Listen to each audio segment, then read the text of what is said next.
serious, please. Yes. Hello and welcome. Hello and welcome back to Unpopular People. We believe that listening and learning from each other is key for personal development and success.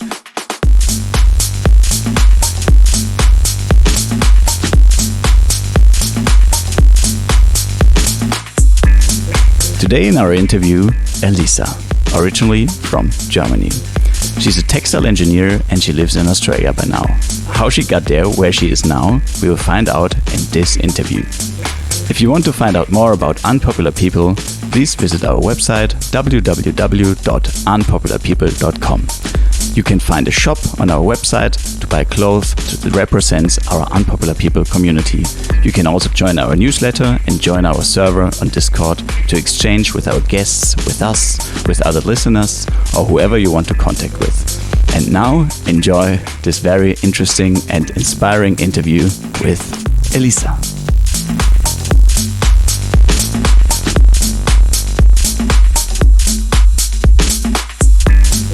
Hello, Elisa. Welcome to Australia. Thanks for your time today. Are you nervous? I'm a bit... Yes, a little bit, of course. It's a bit weird to do this today because we've done this together for a while, and now I had to do the whole intro on my own, and it's just a bit different and weird, but I think we get used to it in a couple of minutes. We'll feel comfortable, and we always ask the same question to our interview guests, as you might know, and it is: where were you born and how did you grow up? Hello everyone, hello Benjamin. My full name is Elisa Heimhalt. I was born in northern western Germany in a city called Hamm. Yeah, and I spent, I think, around 17, 18 years living in Hamm. Until then, I used to live with my mom, together with my mom and her boyfriend. And when I was 18, I moved to the Netherlands. So tell us a little bit why you moved to the Netherlands and what happened over there. I moved because of my study. I studied Textile Engineering at Saxion University of Applied Science in Enschede, which is in the Netherlands. It's close to the German border, so it was really easy for me to go there during the week, and I lived there during the week, and on the weekends I went home to see my family and to see my friends. So yeah, it was around about a 2 hours ride with the train, and I went there for my study, yes. So you said you studied textile engineering in the Netherlands, and why? So it's actually really refreshing to have a female voice on our podcast, because season 2 is very male dominated, not for any specific reason. It was just, it happened as it was, and but now it's really refreshing to hear a female voice again. So let me know, you chose textile engineering. Was this because of was this because of any specific reason, or did you just choose it because out of your own interest? When I left school, I didn't really know what I want to study.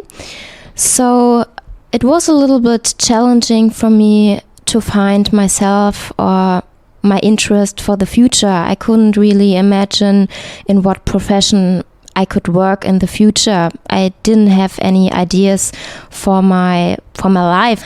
But what I already did with my Abitur, with my A-levels, it's Abitur in German, it's called, I had a focus on economics and I had a focus on English.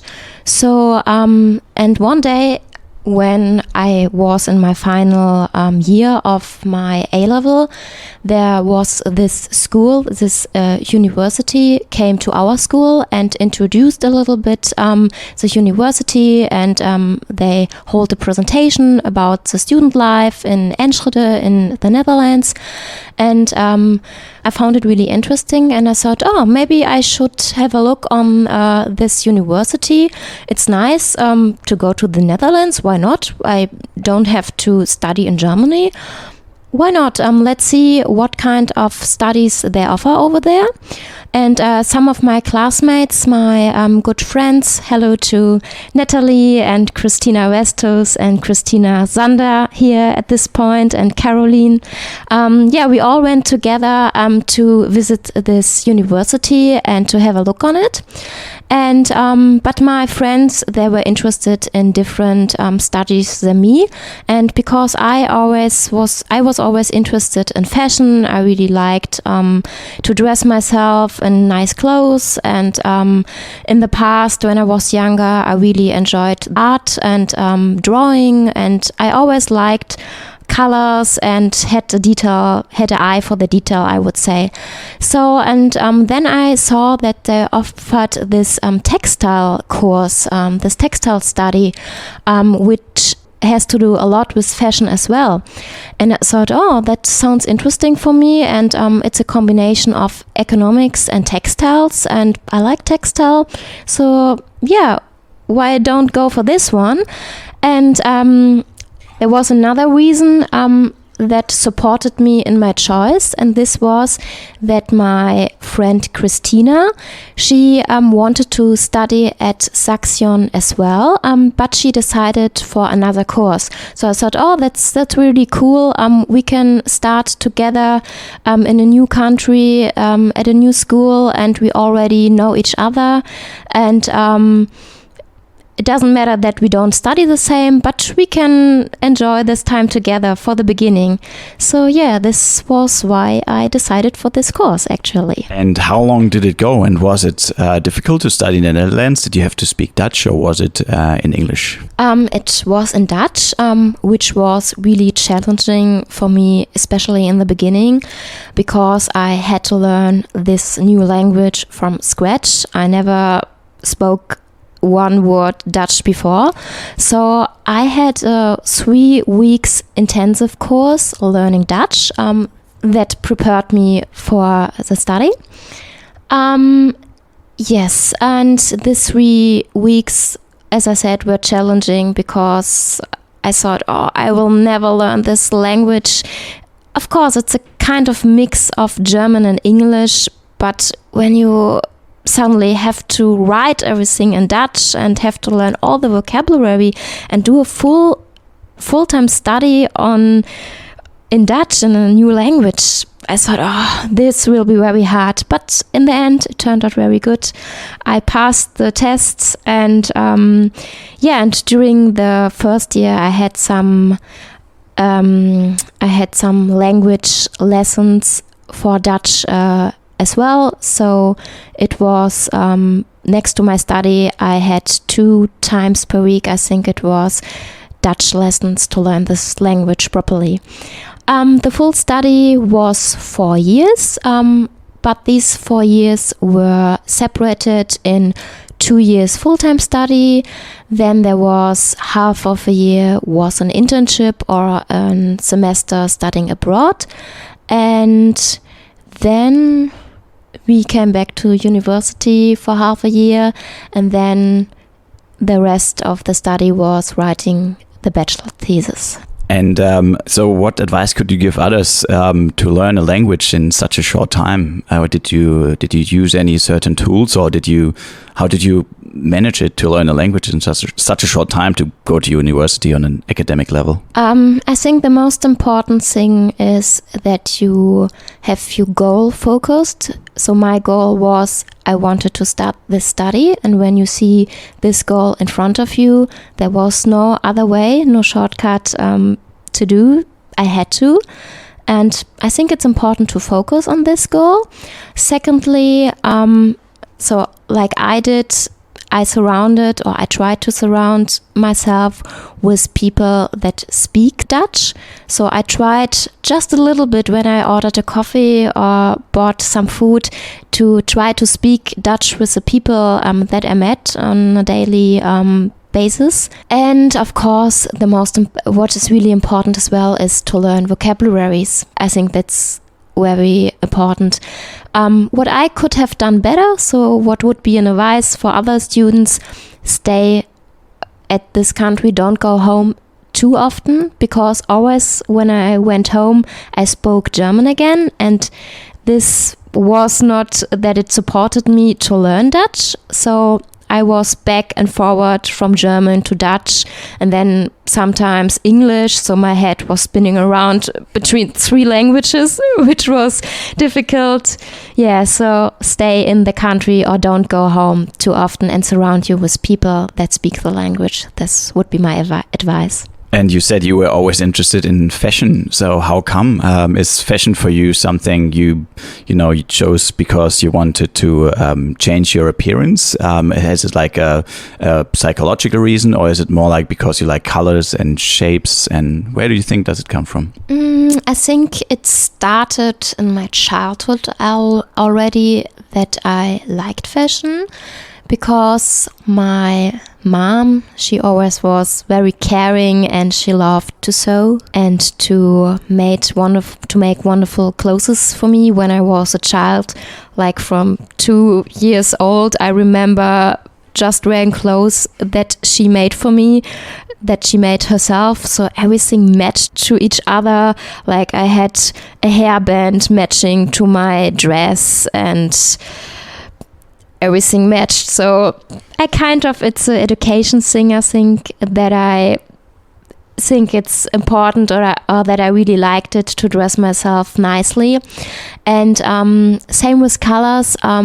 My grandfather, he was really good in painting, and always when we went to visit him in Berlin, I saw his beautiful pictures he drew himself, and I had some postcards from him that he sent me for my birthday. So he was kind of inspiration for me, I think, in this regarding art. And also my mom, she supported me, and she designed and she drew a lot with me when I was a child. So I grew up with art, and later in school I lost it because I focused more on the things. I thought, you don't really need art. Elisa, you should focus more on the things that bring you forward in life. You can't earn money with art. There is a saying that art and dance and all this artistic stuff, you call it in German brotlose Kunst. And my mom or my parents told me that, and I thought, okay, I have to learn something serious maybe. You have to explain brotlose Kunst to our listeners. So it means that when you do a job as an artist, as a ballet person, or when you're an actor, or when you're a musician, or when you're an artist, that it is really hard and difficult to earn money with this. So you have to be really, really good, that you stand out of others. And I thought, I don't know if I'm talented enough to do so. So I thought, maybe let's choose another more serious job for my profession in the future.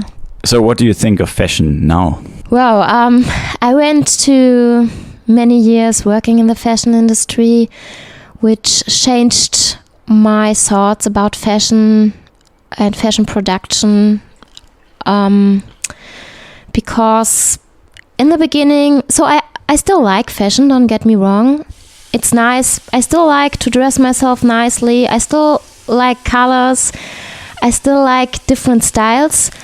But what I found out during working in the fashion industry, it's a very bad industry. It's environmental, unfriendly, it's unsustainable. People who work in the fashion industry, they're, on the one hand, you have the workers that produce the fashion items under really bad conditions most of the time, or you have the people that are really rich, that earn a lot of money.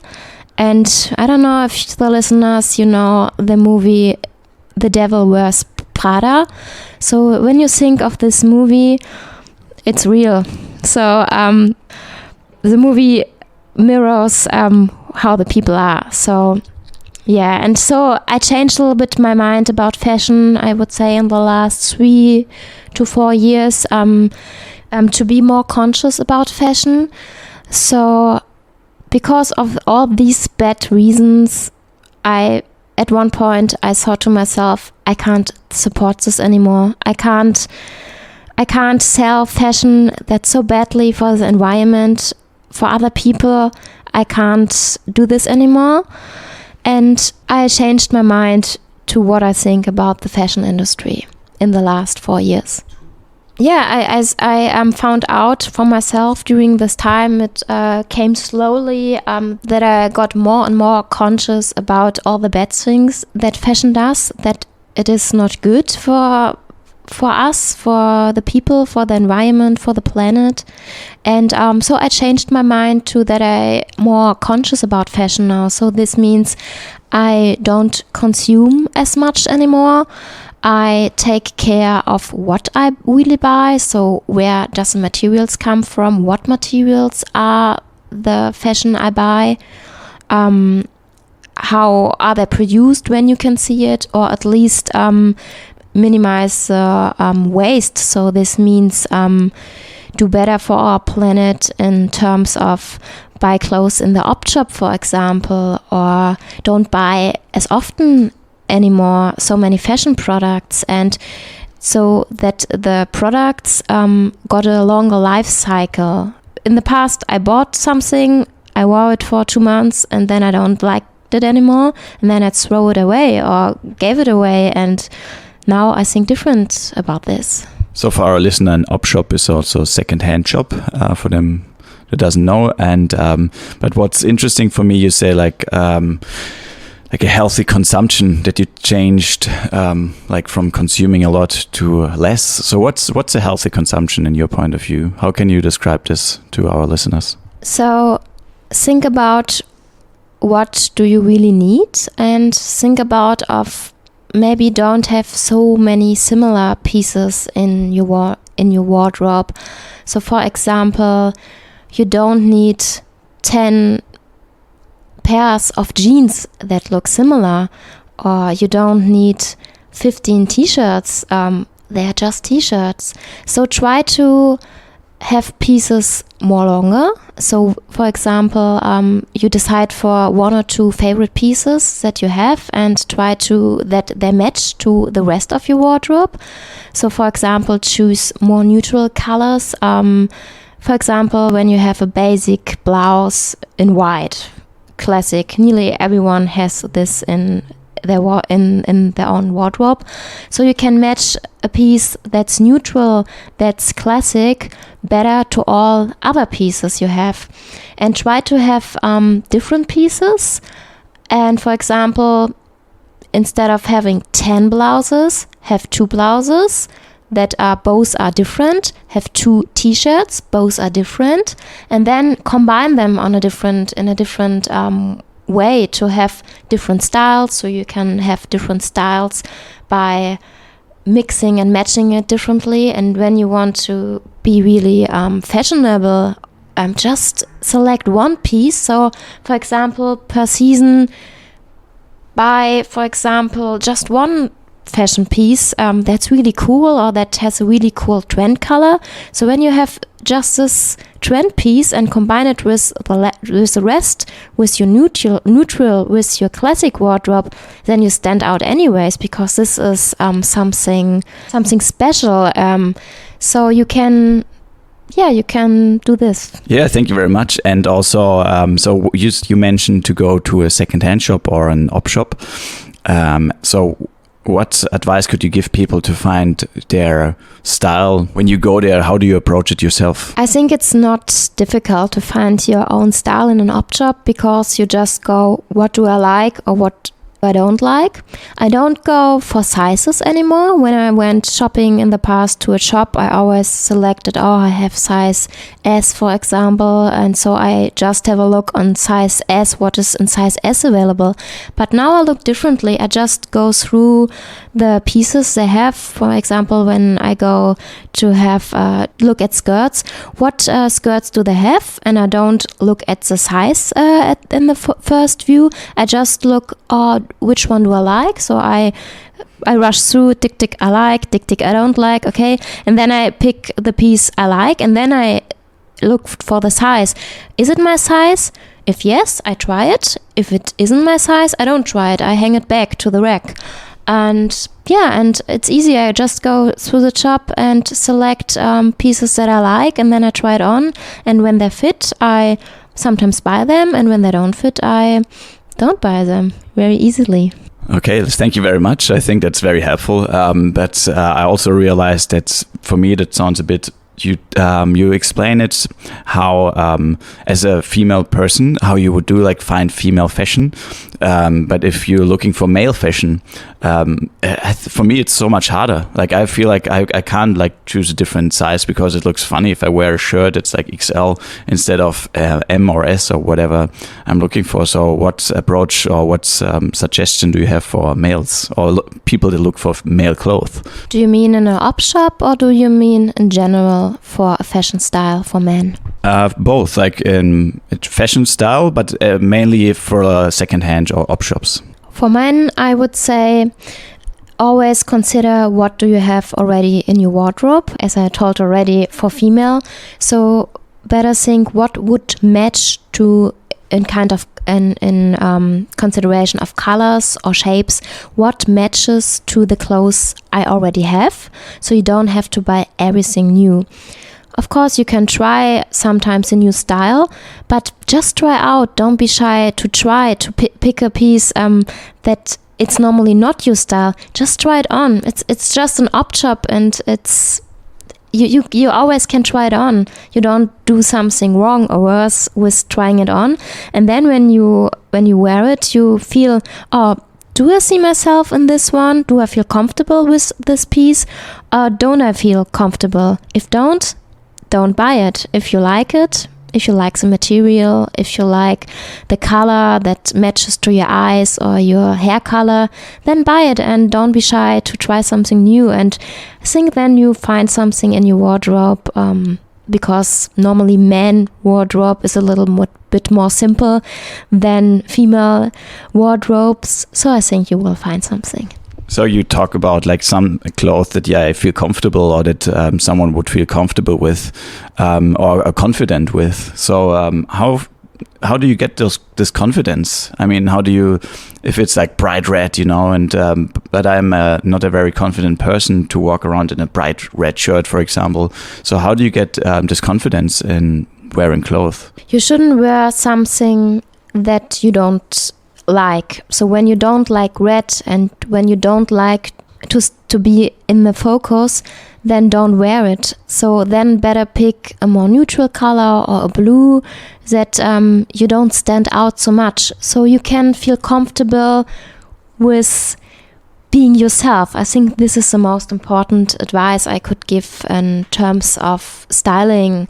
So your clothes should mirror how you are inside, and you can bring this outside with your clothes. So if you, for example, if you are a person that is more shy, that don't really like to be extrovert, then don't dress in really bright and colorful clothes. Then select more like brown or blue or like a beige or a white. So something that is more similar to other people, because then you don't stand out.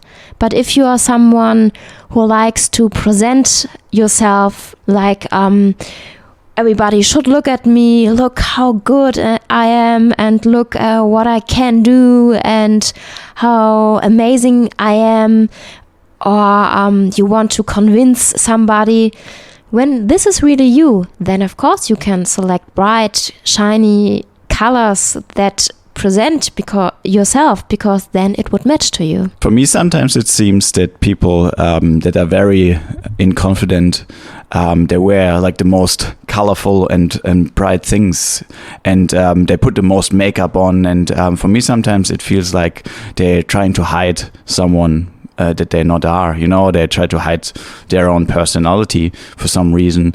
And other people that are very confident, they wear the most like plain clothes, and they don't really stand out. They stand out by their personality. So how do you think where this comes from? So I think you have to look at all these persons separately, because you can't say people wear this and that because of this. So you can't say it for everyone. You should look at all individuals.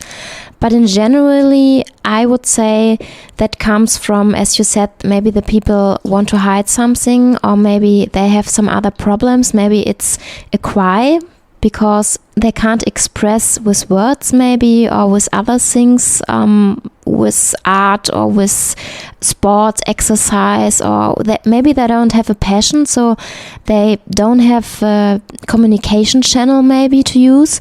So it's just an idea. I'm not sure. So as I said, I can't say it in generally, but maybe that's the reason why people do this, so that they dress in clothes that don't suit them to their personality. And what advice could you give to those people to be more confident? I think you should start looking inside yourself. So take like some minutes per day, or go for a walk, or it can be anything. Like just spend time just with you, just with yourself. Don't be surrounded by all this people that are like trying to tell you what is wrong or right. So when you are in a group, for example, with people that are all kind of similar, so I think everybody knows this. You are surrounded in a group, and all these people have similar interests, and you belong to this group just because you are there. You don't really know, is it really me? Do I really belong to this group? And you're just following along with this group. And sometimes there is one person in this group who says, oh, we do this. And all the other people in this group say, okay, he says we do this, then we do this. So, and yeah, they just follow along.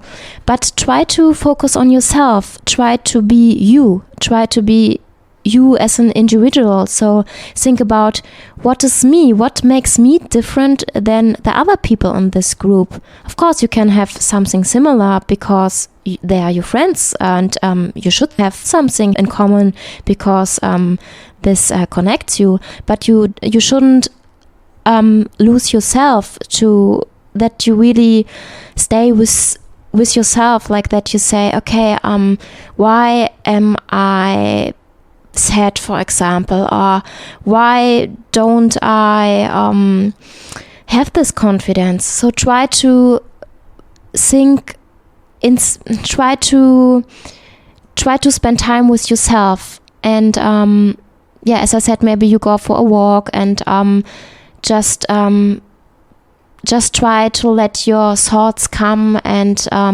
what makes me happy, what makes me sad, why am I doing this? Why did I choose that? Or why did I make this decision and not that? So try to understand yourself better. I would say this is something you could do when you struggle to find yourself, your identity. Have you found yourself in this situation or this position before in the past? Yes, I did. And this, what I just said, was my kind of way how I do and how I did it in the past. So when I felt uncomfortable, I tried to spend time just with myself. And you can also go traveling. This is what always helps.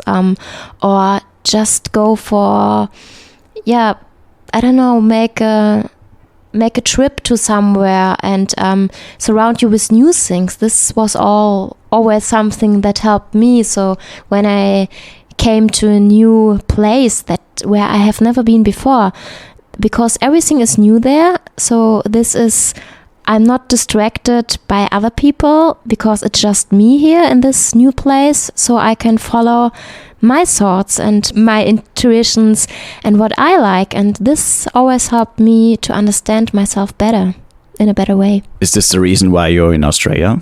No, that's not the reason why I'm in Australia. Australia, why I'm here, it just came because everything came step by step. So I didn't decide one day I want to live in Australia. It just came coincidentally. So we met again, we spent time together, and we decided that we want to spend our life together. So everything came step by step. It was more a process that it developed like it is now. So yeah, I think it was more because of you. Okay, then I won't go further into this question because it's not about me, it's about you today. And so when I look back at your past, and you said that you found yourself in a situation that you probably didn't feel confident, or you didn't know where you belong to. Like, how did this come up? Do you think it has to do something with like your family or your upbringing, or can you tell us a little bit about this? Yes, I think it has to do with many things. It's not just one thing. So when I go a little bit back again in time, when I was 8 years old, my father passed away. He had cancer, and since I was 5 years old, it was difficult for me because my father was very sick. He went to the hospital. He had some therapy. Then he was at home again. I had to be very quiet when I was at home playing. And then when I was 8 years old, he passed away. And of course, this was a little bit strange that I didn't have a father anymore. And when you lose one of your parents so early in your life, I didn't have this male power or education back then. And then my mom, she had a new boyfriend, and at the beginning it was a little bit difficult, but then it went out fine, and he was like a new father for me. I got good along with this. But then a few years later, she wasn't in this relationship anymore with this guy, and so this meant for me I lost a second time a father. And and then she had a new boyfriend, and we moved to his house, and so I didn't live in the house where I was born and raised until I was 14 anymore. And maybe it comes from this, that I didn't know where I belonged to, because I always had my mom. We are very close until now, but I didn't have anyone else that I really was so close with. So no big family that I know, oh, okay, I really belong to this family. There is support from this family all the time. So maybe this is why I struggled to find myself in the past, and until some years ago, that I always find it difficult to be myself, or that I really know what do I really want in life. And then of course you meet people come and go in your life, and there were no people with me except my mom that were all the time with me from my childhood until now. And you said to build up this confidence, especially, or like finding your identity, it helped you to travel. So you started traveling some time ago. And what was the first place you chose to travel to, and why? The first place I chose to travel just on my own was Mallorca. The island where every German goes. But I didn't use it for party time. I chose it because I was on Mallorca before, just with my mom. And I really liked this beautiful island because it has the Mediterranean climate. There's the ocean. There are a lot of things to see, to do. And the food is very good. So I know, I really like this place. And I said, okay, nobody has time. My friends were all busy with their work. Why shouldn't I go just on my own to spend a week there? And I booked a flight. I booked a hotel. I booked I booked just the hotel and the flight. I went there, and then I started to discover the island just for myself. So I rented a car and rented a bike and just discovered the island on my own. So I went to all these different places, spent the whole day from morning to night just with myself. And after this 1 week, I felt really good. It was the best holiday I ever had in my life because I had the feeling I found myself for the first time. Yeah. How was the feeling of finding yourself? How do you know? You feel it when you're just very happy, when you are at a place or look at something and you don't know why, you just feel good and happy and you smile all the time and without knowing why, just look at something and there's the sun or there is the ocean or something and you just feel very good. This is how I realized, okay, I found myself. I'm happy. So Mallorca is kind of another state of Germany. That's how they call it sometimes. So what happened in between? So from Mallorca to Australia? Oh, a lot of things happened. I changed my jobs, I think 3 times or so, from back then to now. I went on my own to different places. I traveled to different places on my own. Another holiday, for example, was Fuerteventura, where I learned surfing. Then I went to Thailand.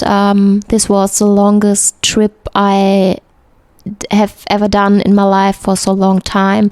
I traveled for 2 months, Thailand and Vietnam, to see to discover new cultures and of course to discover myself more again.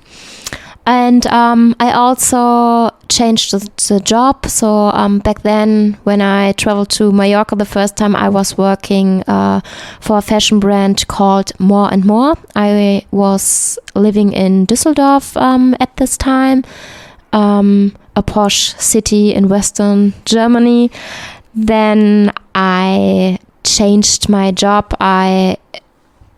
I moved to Heidelberg and I started to work for the fashion brand Betty Barclay. I was responsible for the brand Betty & Co. For sales.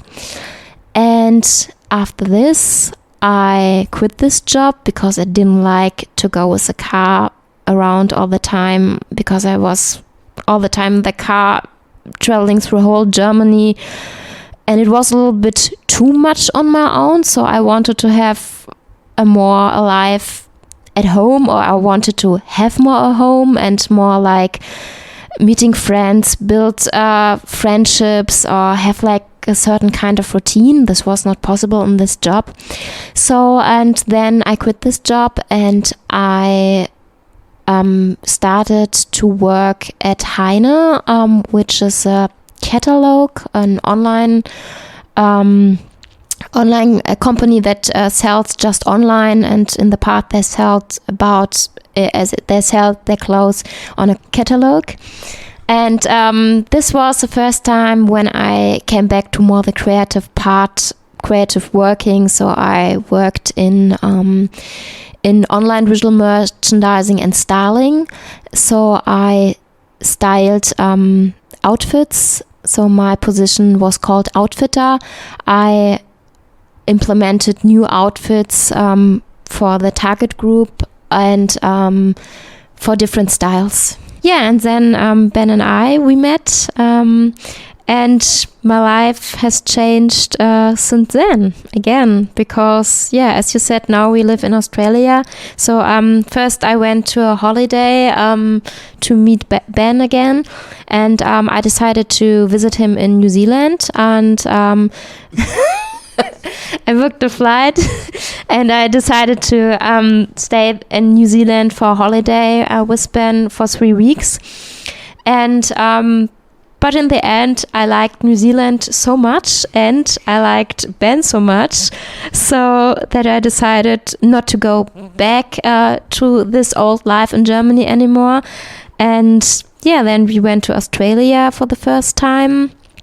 And then we went together back to Germany, and the rest is history. Tell us about the history. What happened then? We went back to Germany, and what happened next? So because I left my old job in Germany behind when I went to New Zealand, and we have to restructure our visas because we decided that we want to spend our time together from now on.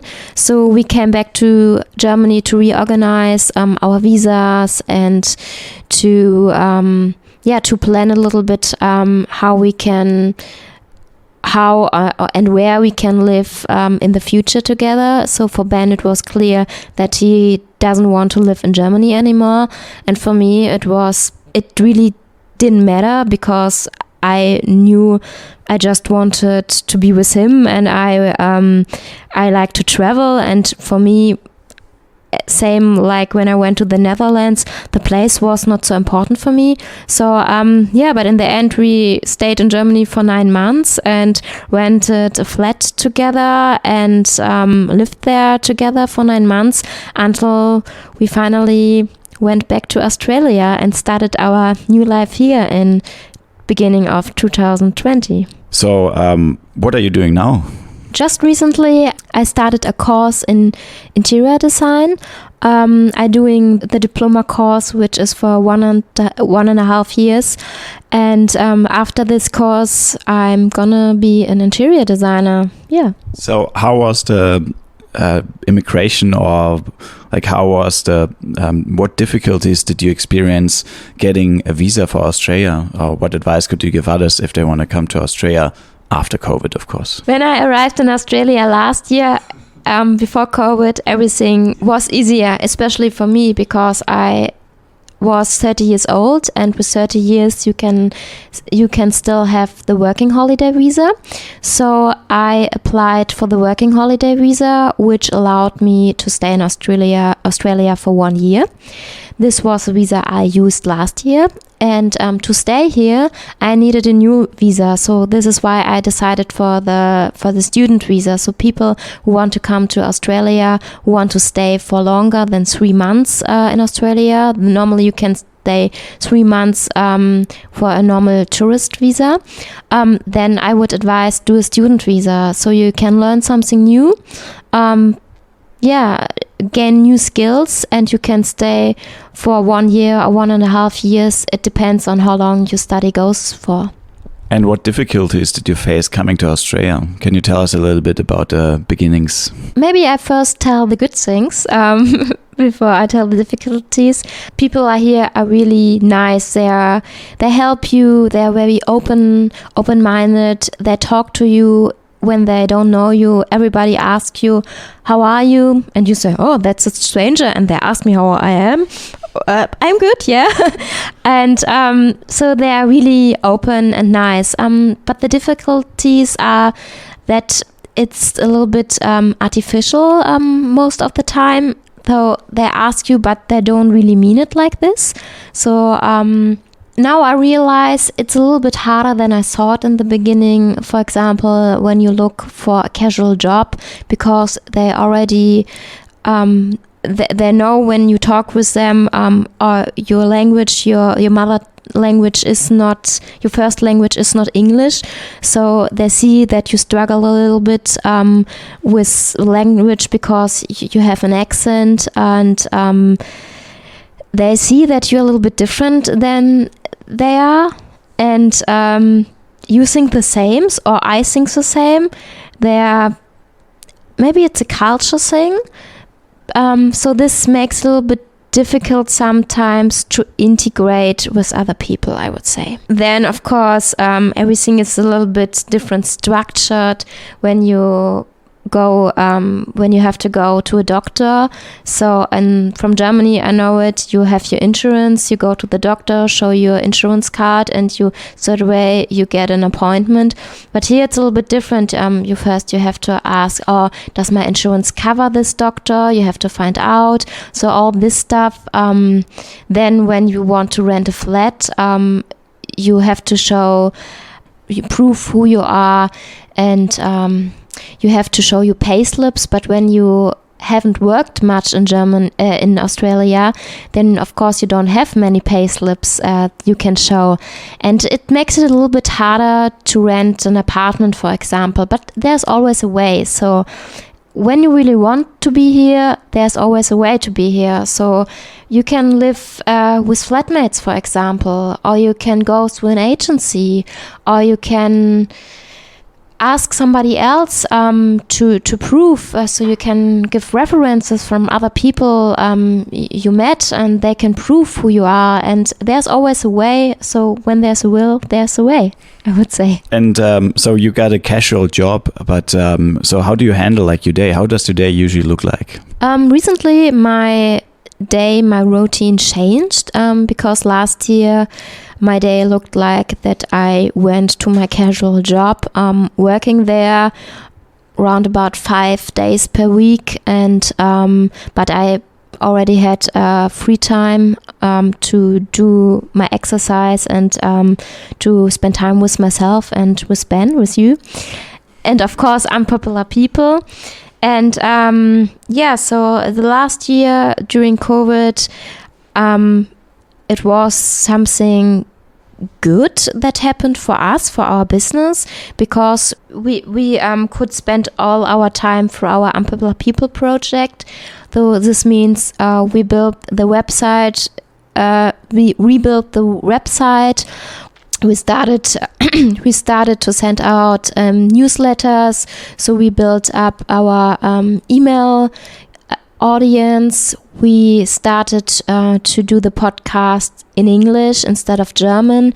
So we really had time for all these things. You said you wanted to get out of fashion, and now we have this shop online with like fashion clothes or fashion products.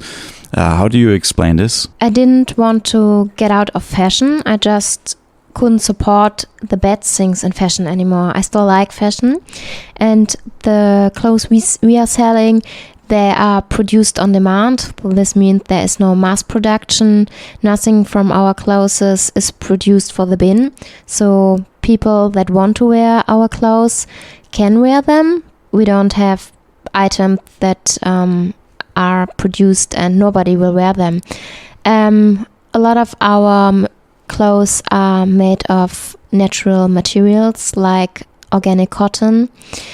And yeah, I still like fashion. I still like the beautiful things in life. I still like color and designing. So yeah, I think this is passion, and I will never lose this passion. So this is why we integrated it in our podcast, in our Unpopular People project. This is why we have this shop online now. So what's the Unpopular People project? Why would I buy a shirt from Unpopular People? What's the reason? The clothes we are selling in our online shop should represent our Unpopular People community. So people that wear Unpopular People clothes feel kind of connected or feel kind of belonging to the Unpopular People community. So for example, some of our Unpopular People guests, they already asked for pieces or ordered something because they feel connected with this project, but also people that really like our project and they want to support us to get more audience and to bring out the message we want to bring out. They want to support us. So these people wear the Unpopular People clothes, and I think they have just a cool look. So we want to spread the message that we feel responsible for other people, for the environment, and for the world, the earth we share with other people. And our Unpopular People fashion clothes, they should represent this. This is the message. And why Unpopular People? Not unpopular in terms of that nobody likes you, in terms of that you are unknown or that you are different or that you are individual. So unpopular people in terms of that everybody is an individual, everybody has something amazing to share with the world, and we can all learn from each other. So you don't have to be popular and famous to be someone and that people listen to you. We want that people that are surrounded by you, that you can learn from them. You can learn from your neighbors. You can learn from your friends. You can learn from a guy living on the street. You can learn from everyone. So everyone has something amazing to share. People should just try and just dare to tell these stories, and people should learn to listen to all other should learn to listen to other people and not just what the media or social media influencers or group leaders say to them. People should become more open-minded for other people, and this is why we call the project Unpopular People. So if I'm an individual, and what benefit do I have of joining the Unpopular People community? In our community, everyone is different, but you can be different. So you don't have to hide that you are different. You can be yourself. It doesn't matter what is your passion or how weird you are, or how shy you are, or how different you are. So in our community, you can just be yourself without judgment and without hiding it. In our community, there are people that will listen to you. Okay, that has been really weird. Like, this whole conversation has been really weird. It's for us, it's also different, and we just wanted to, as the last show of every season, we have the conversation usually together. The last time we did it in German. This is the first time we're doing it in English, and we decided to have one person at a time, just to make it a bit easier, just to get an idea about each other, and just to find out a little bit more about each other for our listeners, and try to explain why we are doing this whole project and everything. And yeah, we hope you get an idea a little bit now. And but I'm wondering also, the last question now. So if you had a school full of kids, what do you think is missing in the school system nowadays, Germany or Australia or whatever you compare it to? And what would you do differently if you had a school full of kids? What would they learn at your school? I would implement a subject that's called emotions.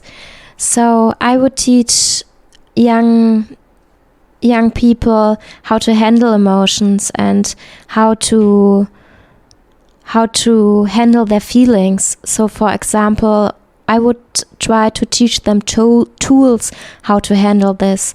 I would introduce some tools to them, like journaling, or like building up routines or something like this that helps them to handle their emotions, and that they can try to be themselves, and that they can be individuals and not somebody else. So because from your birth until your death, in the end, so you're always, all the life you are with yourself. That's the person you are with your whole life, and that's the person you have to understand. When you don't understand yourself, how can you understand other people? So I would try to teach them how to understand yourself. Where can people go to find out more about you? Of course, they can visit our website, www.unpopularpeople.com. There is a section about, and there's a short text about myself and a picture. Then you can find out about me via our clothes, so you can see what kind of design style I have when you visit www.unpopularpeople.shop. And you can sign up for our newsletter because we share some privacy in the newsletter and, of course, in our community. And the community is a Discord server. You can get an invitation from us when you sign up for our newsletter. Then you can join this community, and then you can find out more about me. And you can send me a message if you like via our website. Then I can tell you more. All right, Elisa, let's wrap this up. For all the listeners out there, it's very hard for us. Elisa is laughing the whole time. It's just, we're sitting in our apartment here and looking at each other and trying to make this sound very professional. And it's hard to find the right words. So yeah, we're really trying our best just to give you a small idea about who we are. And this is not really what we want to do with this project or with our whole idea behind Unpopular People. We don't want to put us into the front, but people were asking about this. People were asking a bit more information about us, just to understand where we're coming from and why we're doing all this. And yeah, there will be more like this in the future. So we have more conversations with each other, but not on a regular basis, just maybe at the end of seasons, just to get an idea about the future, what will come up next. And yeah, for this time, our last season, like the season 1, was in German, as you might have realized if you're a regular listener. The second season was in English, and it was with people we connected with, or we know for a long time by now. Maybe friends that we know from the past, maybe friends that we have made in the last year or 2 years. And season 3 will be a bit different. It's more about people that we meet now, like people that contact us, people that are like for a very short time in our life, and we think they're very inspiring and very amazing. So yeah, this interview with Elisa should wrap this up. And yeah, there will be plenty more to come. We already recorded some. We were a bit slow in the last couple of weeks because of our studies here in Australia, and it's very hard for us. There were some difficulties. Elisa tried to show some of them. It's just like the tip of the iceberg. There's so many things we had to handle in the past, and there's so many things we're still doing. Also working for Unpopular People a lot. She always tries not to say it, but it's a bit part of her day, and we give each other so many tasks with Unpopular People. Like we do the editing, we do the show notes, and all the things that belong to this project. And so yeah, this is something Elisa does as well. She didn't mention it. I don't know why. She should be very proud of what she's doing there, and that's why I really want to say this as well, because we're working on this together. We are in this together, and yeah, we try to make it as clear as possible for our audience to find out what Unpopular People means, what we stand for, what we will do in the future, and it should just give you a glimpse of just a little idea about our project. And so we hope you like this conversation today, and as always, we wrap this up. I say goodbye from my side, and if you have any final words, there's now the time for it. Thank you, Elisa. Yeah, thank you very much for the chance to tell a little bit about myself today. And I also want to thank my mom. Hello, Bettina. Thank you that you're always there for me, for your support, and that you are like you are. Yeah, and now I understand more how the people feel that we interview our guests. It's different to sit on this side today than normally being the person who does the interview. Yeah, thank you for listening, and yeah, hear you back soon. See you back soon. Thank you very much. Thank you. Goodbye. Thank you for listening to this inspiring interview with Elisa. It was very different for us today. We really hope you enjoyed it. If you want to find out more about Unpopular People, please visit our website www.unpopularpeople.com, and don't forget to sign up for our newsletter to have the chance to win a t-shirt or other clothes in the future as well. So please sign up and have the chance to win a shirt. On our website you can also find the show notes about this episode. Thank you and goodbye. Bye bye.